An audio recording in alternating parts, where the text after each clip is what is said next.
Welcome back guys, मैं जुगल आर्य आप सभी का एक बार और अपने यूट्यूब चैनल में हार्दिक स्वागत करता हूं। आज का विषय मैं लेकर आया हूं त्रैमासिक परीक्षा कक्षा 9वीं वर्ष 2022 और 23 का पेपर है, जिसका मैं एनालिसिस आपको संपूर्ण सॉल्यूशन के साथ करवाने वाला हूं। तो इसलिए वीडियो के अंत तक बने रहें और चैनल पर नए हैं तो चैनल को सब्सक्राइब कर दे, बेल आइकन को प्रेस कर दे ताकि इसी प्रकार के नए वीडियोज़ की अपडेट आपको मिलती रहे।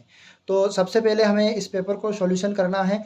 संपूर्ण सॉल्यूशन मैं आपको प्रोवाइड करूँगा कि आपको कितने अंक आए हैं वो देखना है। तो ये आपका पेपर का कोड नंबर है। लगभग ये सीहोर जिले में सभी जगह सेम यही पेपर आया है। तो ये पेपर आप सभी मिलान कर लें। ये आपका 933B वाला पेपर आया है, इसको कोड देख लें और हिंदी मीडियम में ये पेपर आया है। तो अब हम प्रश्न क्रमांक को स्टार्ट करते हैं। तो पहले वाले प्रश्न को, तो पहले ऑब्जेक्टिव टाइप प्रश्न है। तो पहला ऑब्जेक्टिव टाइप प्रश्न है हमारा कि निम्नलिखित सही विकल्प को चुनिए। यहाँ पर दिया है 16/2 बटा बराबर x गुणित, ये आपका ज्ञात करना दिया है। तो सबसे पहले इसको सोल्व करने के लिए हम क्या करेंगे, यहाँ पर 16, तो 16 के बटे में हम 2 लिख देंगे, बराबर ये 2 है और 2 के गुणा में, तो जो भी ज्ञात करना है तो या तो ज्ञात करने का निशान लगा दो यहाँ या x मान लो।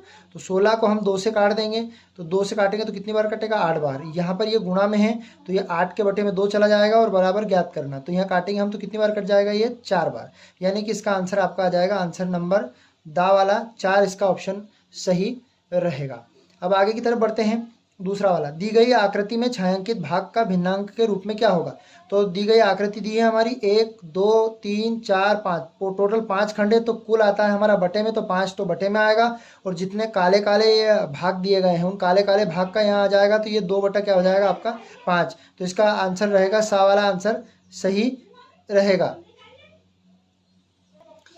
अब देखते हैं थर्ड वाला ऑब्जेक्टिव, किन्हीं भी दो परिमेय संख्याओं का गुणनफल क्या होता है। तो जब कोई सी भी दो परिमेय संख्या यानी कि बटे वाली संख्या जिसका p बटा क्यू रूप होता है, p बटा क्यू रूप जहां q डज नॉट इक्वल 0 वह परिमेय संख्या होती है। उनका यदि हम परिमेय संख्याओं का गुणा करते हैं या जोड़ते हैं तो वहां परिमेय संख्या ही प्राप्त होती है। तो इसका बा वाला ऑप्शन सही रहेगा, सदैव एक परिमेय संख्या होती है, ये आपका सही रहेगा। अब हम देखते हैं अगला वाला, यानी कि 0.25 इंटू 0.4 का गुणा करना है। तो 4 का इसमें सीधा गुणा करेंगे, तो यहाँ पर देख लेते हैं पहले गुणा करने का तरीका। तो 5 का गुणा 4 5 20 हो जाएगा, 2 का गुणा 4 में करेंगे, 4 दूना हो जाएगा आपका 8, एक हासिल जोड़ देंगे तो 10। कितने अंक के बाद दशमलव है, 1 2 और 3 अंक के बाद, तो पीछे से गिनते हैं 1 2 और ये 3, तो यहाँ पर लग जाएगा आपका दशमलव। तो ये 0, उसके पहले यहाँ पर 0.1 लगाएंगे, तो ये ऑप्शन नंबर आपका सा वाला सही रहेगा। तो ये हम आपको सॉल्यूशन के साथ बताने वाले हैं ताकि पेपर का संपूर्ण एनालिसिस कर सकें। फिर पांचवा वाला देखते हैं। तो पांचवे वाले में क्या दिया गया है, यदि 1 दर्जन पेन का मूल्य 60 रुपये है, मतलब 1 दर्जन पेन का मूल्य, तो 1 दर्जन में सबसे पहले हमें याद होना चाहिए कितना होता है। तो 1 दर्जन में 12 इकाई होती है। तो 1 दर्जन पेन का मूल्य यानी 1 दर्जन मतलब 12 पेन का मूल्य, ये हमारी 12 पेन है। तो 12 पेन का मूल्य कितना हो जाएगा, 60 रुपये। तो 1 पेन का मूल्य निकालेंगे, तो 1 पेन का मूल्य निकालेंगे तो ये 60 बटा 12, तो 12 पंच कितना हो जाएगा 60। तो 1 पेन का मूल्य 5 रुपये आएगा। तो इसका आंसर नंबर ये आ वाला सही रहेगा, ये आपका 5 इसका आंसर रहेगा। फिर देखते हैं 32 की पावर 1/5 का मान ज्ञात कीजिए। तो 32 की पावर 1/5 का मान ज्ञात करेंगे तो 32 के टुकड़े करेंगे। अब देखते हैं जैसे 32, तो 32 के यदि टुकड़े करते हैं तो ये 32 की पावर यहाँ पर 1/5 दी है। तो 2 गुणित 2 गुणित 2 गुणित 2 गुणित 2 कितनी बार, 1 2 3 4 5 बार, और इसकी पावर कितनी हो जाएगी 5। इसका एलसीएम जैसे तोड़ते हैं ना, तो 2 दूना 4 दूना 8 दूना 16 दूना 32, तो 2 की घात हो जाएगी 5 और ये 2 की घात 5 हो जाएगी। इसके बाद इस पे घात पहले से लगी हुई है, तो यहाँ पर हम इसको जब सोल्व करते हैं तो 5 से 5 कैंसिल, तो इसका आंसर आ जाएगा 2। तो इसका ऑप्शन नंबर बा वाला सही रहेगा, इसका 2 आंसर रहेगा। अब ऑब्जेक्टिव टाइप प्रश्न कवर करने के बाद हम रिक्त स्थान की पूर्ति करते हैं। तो रिक्त स्थान आपके दिए गए हैं 6 रिक्त स्थान हैं, वो मैं आपको संपूर्ण समझाने के साथ इसको हल करके बताऊंगा। 4/3 में से 2/3 को घटाना है, तो 4/3 लिखेंगे यहाँ पर, 4/3 माइनस 2/3। जब एलसीएम लेंगे इसका तो 3 एलसीएम आएगा, 3 एकम 3, तो ये 1 का गुणा 4 में 4 एकम 4 माइनस हो जाएगा 2। तो 4 में से 2 जाएगा तो बचेगा कितना, तो इस 4 में से 2 जाएगा तो बचेगा 2। तो इसका आंसर हो जाएगा हमारा 2/3 इसका आंसर आ जाएगा। ये पहला वाला खालिस्तान। एक घन में खालिस्तान शीर्ष होते हैं, तो एक घन में आपके 8 शीर्ष होते हैं, उसके कोने जो होते हैं वो 8 होते हैं। फिर अगला वाला थर्ड वाला देखते हैं कि 48 भागित 5 में शेषफल ज्ञात कीजिए। तो 48 में हमें 5 का भाग लगाना है, तो सीधा सीधा हम 48 में भाग लगाएंगे तो सभी को, वैसे लगभग सभी को भाग लगाना आता है। तो 48 भागित 5, तो पनम हो जाएगा आपका 45, क्योंकि पनम 45, 50 ज़्यादा हो जाता है। हासिल यहाँ 8 में से 5 गया तो बच्चा 3 कैंसिल, तो शेषफल ये जो ये प्राप्त होता है इसे बोलते हैं शेष। तो यहाँ पर इसका शेष कितना आ जाएगा, 3 इसका शेषफल प्राप्त हो जाएगा। बहुपद 4x माइनस 3 का शून्यंक ज्ञात कीजिए। तो बहुपद 4x माइनस 3 का शून्यंक कितना होगा, तो ध्यान से समझते हैं। यहाँ पर 4x, तो 4x माइनस 3, तो यहाँ पर 4x माइनस 3 के बराबर में हम 0 लिख देंगे, बराबर के उधर 3 जाएगा तो ये हो जाएगा आपका 4x बराबर 3। तो x बराबर ये हो जाएगा आपका x बराबर 3/4, मतलब आपको सीधा सीधा इस खालिस्तान में भरना था, 3/4 लिखना था। मैं आपको संपूर्ण सॉल्यूशन दे रहा। अब इसको कहा गया है जोड़ना है, तो ये माइनस का 5, ये माइनस माइनस हो जाएगा प्लस, ये 8, ये माइनस का 3 और माइनस का 5 जुड़ेगा तो ये आपका हो जाएगा माइनस का 8 प्लस 8, तो 8 में से 8 जाएगा तो बचेगा कितना, 0। तो इस खालिस्तान में आपका आ जाएगा 0। यहाँ पर आपको लिखना है 5872 में संख्या 8 का स्थानीय मान बताइए। तो 8 किसके स्थान पर है, 8 सैकड़ा के स्थान पर है। तो 8 में कितने का गुणा कर देंगे, 100 का गुणा कर देंगे, तो ये आपका कितना हो जाएगा 800। तो इसका स्थानीय मान हो जाएगा आपका 800। अब जोड़ी की बात करते हैं, तो जोड़ी बनानी है, तो जोड़ी में सही जोड़ी बनाई है, तो सही जोड़ी में जैसे इसका इसमें गुणा करेंगे तो गुणा आप सभी को आना चाहिए। 4 पंजे 20 और 7 पंजे 35, तो 35 होगा। 35 में आप दो जोड़ देंगे 37, एक अंक के बाद दशमलव, तो इसके ऑब्जेक्टिव जोड़ी नंबर 6ठी इसका सही रहेगा। यहाँ पर मिलान कर देते हैं तो ये आपका 6 नंबर वाला ऑप्शन सही रहेगा। फिर 7 का गुणा करेंगे 5 में, तो 15 में, 15 सता 105, तो इसका ऑप्शन ये वाला सही हो जाएगा, ऑप्शन नंबर 5वां वाला, 15 सता 105, क्योंकि माइनस माइनस हो जाएगा प्लस। फिर यहाँ पर थर्ड वाला देखते हैं, इसका भाग लगाएंगे, तो भाग लगाना सभी को आना चाहिए। माइनस का आपका आ जाएगा 28। फिर आगे का देखते हैं, जब इसमें भाग लगाएंगे 0.04 में, तो आपका कितना प्राप्त हो जाएगा, 0.04 में भाग लगाएंगे, डिवाइड करेंगे उसका, तो यहाँ पर हमें प्राप्त होगा 0.004। फिर यहाँ पर जोड़ना, तो दशमलव वाला जोड़ सभी को आना चाहिए, 442.64। फिर दशमलव के नीचे दशमलव, ये 0 लिख लेंगे, यहाँ पर हो जाएगा 3 6, 6 में 4 जोड़ेंगे, 6 4 10, 6 3 9 और 1 10, 2 और 1 3 और 1 4, ये 43। तो आपका कितना हो जाएगा यहाँ पर 43, ये आपका हो जाएगा पहला वाला। फिर यहाँ पर बचा हुआ अंत वाला आंसर आपका रहेगा दूसरा वाला। तो यहाँ पर जोड़ी कवर करने के बाद हम आगे की तरफ बढ़ते हैं, तो हमारा आता है एक शब्द या एक वाक्य में उत्तर। सबसे पहले हम देखते हैं कि बिंदु 4 और 1 की एक्स अक्ष से दूरी कितनी होती है। तो एक्स अक्ष से दूरी पूछी गई है इसमें। अब देखते हैं एक वाक्य एक शब्द में उत्तर। तो पहले चतुर्थांश ऐसा बनता है, ये यहाँ पर एक्स अक्ष होता है, ये आपका एक्स डैश अक्ष होता है, ये आपका वाई होता है और ये वाई डैश अक्ष होता है। अब इसमें कहा गया है कहाँ पर, एक्स अक्ष पे, तो एक्स अक्ष पर मान लो एक्स को भुज बोलते हैं, तो यहाँ पर एक्स की जगह मान लो यहाँ 4 लिखा हुआ है, और वाई को कोटि बोलते हैं, तो वाई की जगह पे यहाँ मान लो 1 लिखा हुआ है, तो ये 4 और 1 में, तो इनका मान लो सीध रहेगी, तो ये रहेगी। अब इसने पूछा है एक्स अक्ष से दूरी क्या होगी, तो एक्स अक्ष से दूरी कितनी हो जाएगी इसकी, एक्स अक्ष से दूरी जो वाई का मान होगा 1 हो जाएगी, तो इसकी 1 दूरी रहेगी। इसका सही आंसर 1 रहेगा। 1 और 2 के बीच की परिमेय संख्या, तो कोई सी परिमेय संख्या लिख सकते हो, तो 2/3 इसकी परिमेय संख्या हो सकती है, क्योंकि किन्हीं भी 2 परिमेय संख्याओं के बीच में अनंत, आपने यदि दूसरी भी लिखी हो तो दूसरी भी हो जाएगी, पर एक परिमेय संख्या पूछी तो ये हम लिख सकते हैं। इनका गुणा करना है, तो √3, तो यहाँ पर हम सबसे पहले देखते हैं √3 गुणित 2√3, √3 का √3 में गुणा करेंगे, 2 ऐसा कैसा रह जाएगा, √3 का √3 में गुणा करेंगे तो केवल बन जाएगा 3, 3 में 2 का गुणा करेंगे तो ये कितना हो जाएगा 6, 3 दूने 6। एक लट्टू जो होता है, तो ये आपको इतना सोल्व करने की जरूरत नहीं, मैं आपको सॉल्यूशन दे रहा हूँ इसलिए। अब एक लट्टू का आकार किसी ठोस की आकृति के समान होता है, तो कौन सा ठोस, एक गोला जो होता है, उस ठोस गोले के जैसा एक लट्टू का आकार होता है।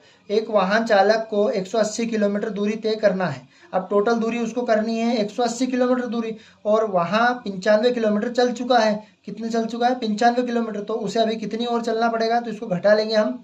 तो सीधा सीधा देखते हैं कि 10 में से 5 जाएगा, बचेगा 5, एक हासिल ले ली हमने इधर से, तो यहाँ पर बन गया हमारा 17। तो यहाँ पर कितना बचेगा, यहाँ पर 17 में से 9 8 जाएगा, तो 9 8 17 हो जाएगा आपका, ठीक है।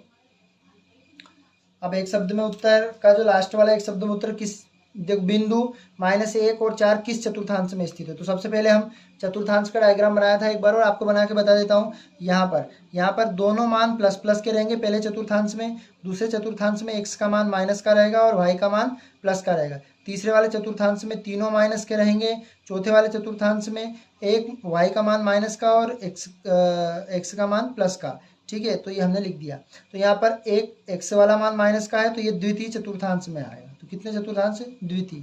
ये हम इसका आंसर लिख देंगे द्वितीय चतुर्थांश में। निम्नलिखित पर सत्य असत्य बताइए। तो एक घन में कुल 6 फलक यानी कि भुजा होती है, बिल्कुल सत्य रहेगा।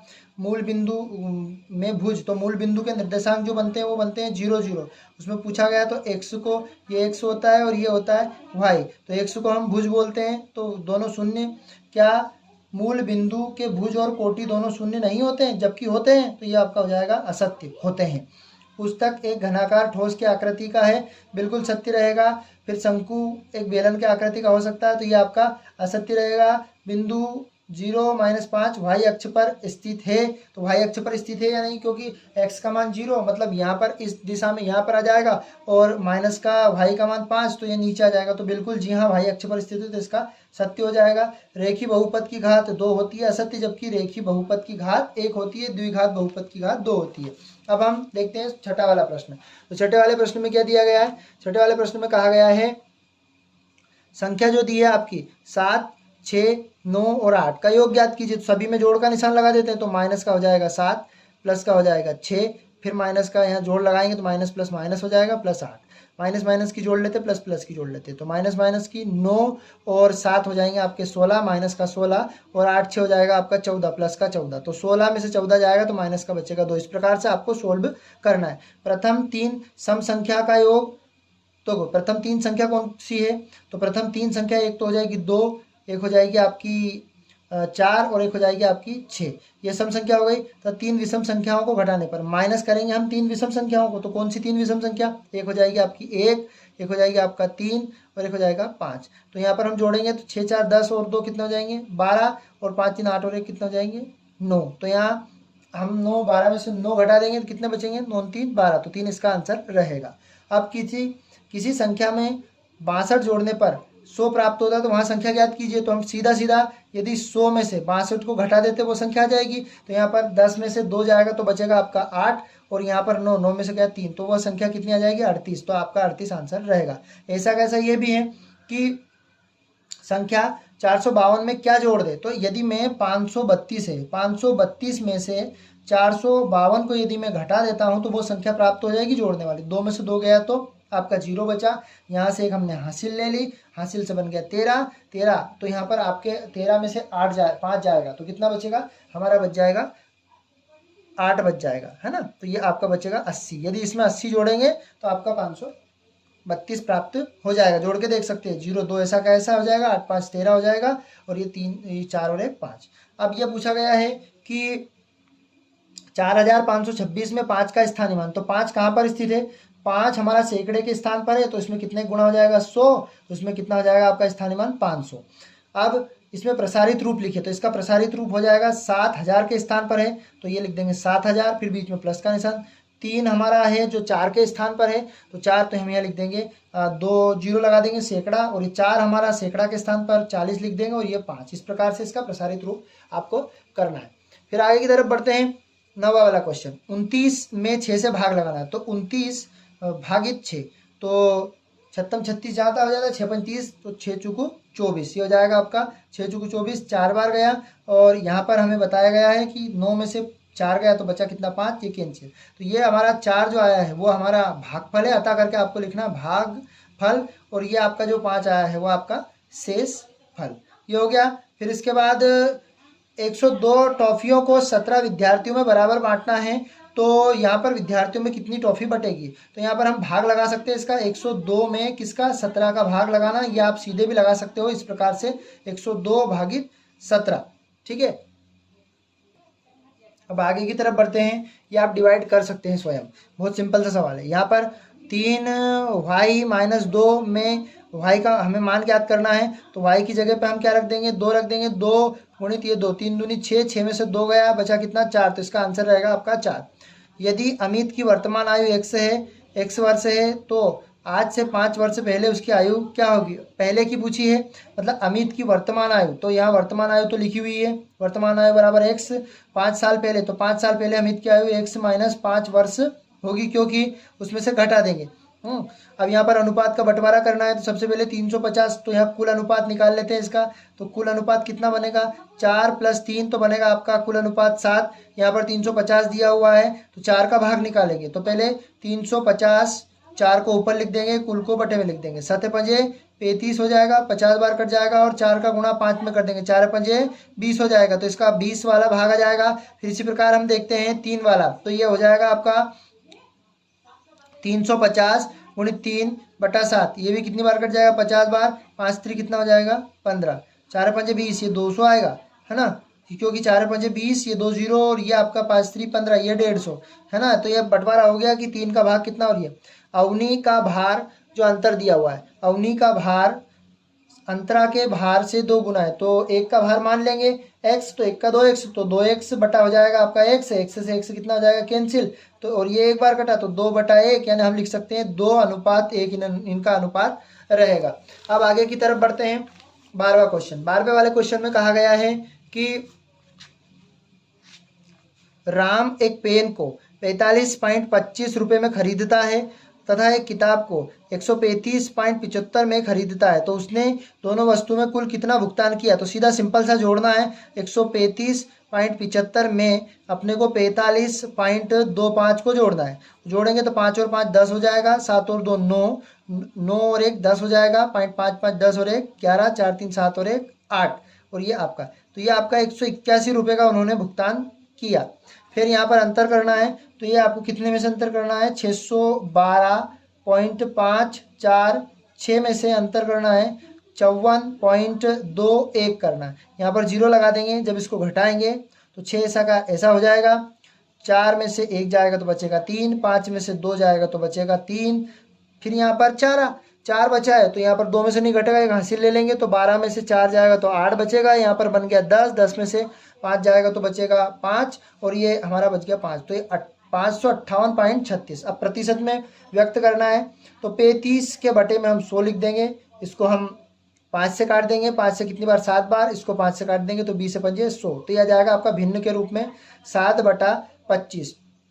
3/4 को प्रतिशत में बदलना है, तो इसमें 100 का मल्टीप्लाई कर देंगे, 4 से कितनी बार 25 बार, 25 चुकू 100, और 25 क्या हो जाएगा आपका 75, तो ये 75% हो जाएगा 3/4 का हिस्सा। अब 14वां सवाल है, एक दुकानदार ने जो एक दुकान पे शर्ट की कीमत थी 500 रुपये एवं पेंट और शर्ट की कुल कीमत जो है वो 1450, तो पेंट की कीमत बतानी, तो जो 1450 हमारा दिया गया है, इसमें से हमें 500 रुपये घटा देंगे तो पेंट की कीमत आ जाएगी, तो 0 ऐसा का ऐसा रह जाएगा, 5 ऐसा का ऐसा, 14 में से 5 जाएगा तो कितना बचेगा, सीधा सीधा घटा देते हैं हम, तो यहाँ पर आपका 9 बचेगा, 9 5 14। अब दीपाली ने बैंक में 20,000 रुपये उधार लिए बैंक से, 2 वर्ष बाद ब्याज जोड़कर उसने बैंक को 22,360 रुपये देकर बैंक का पूरा कर्ज चुका दिया। दीपाली ने बैंक को कुल कितने ब्याज दिए। तो सिंपल सी बात है कि जो 22,360 रुपये उन्होंने दिए हैं दीपाली ने,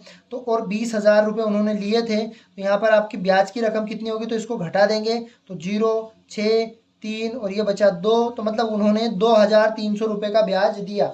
आरोही क्रम में जमाना है, सबसे छोटी संख्या फिर उससे बड़ी फिर उससे, तो इसको देखने के लिए सबसे पहले हर एक संख्या में छोटे छोटा करके भाग लगा देंगे, या उनका हर एक का हर समान कर लेंगे, ये भी कर सकते हैं। भिन्न का जोड़ है तो भिन्न का जोड़ सिंपल कर सकते हैं, इसका एलसीएम 7 आएगा, तो यहाँ पर 5 + 3 - 4, 5 और 3 8, 8 में से 4 जाएगा, बचेगा आपका 4, तो यहाँ पर 4/7 हो जाएगा। फिर आरोही क्रम में जमाना, सबसे छोटी फिर उससे बड़ी, यहाँ पर संख्या रेखा पर दर्शाना, तो संख्या रेखा ऐसी बनाकर ऐसे बना सकते हैं संख्या रेखा। फिर इसमें हम क्या लिख सकते हैं, ये 0, इधर 1 2, इधर -1 और ये -2, तो ऐसे जहाँ पर जो संख्या आती है वो लिख सकते हैं। अब अपने आसपास जो स्थित 17वां वाला क्वेश्चन दिया हुआ है इनमें कि अपने आसपास जो स्थित है उनके बारे में हमें बताना है।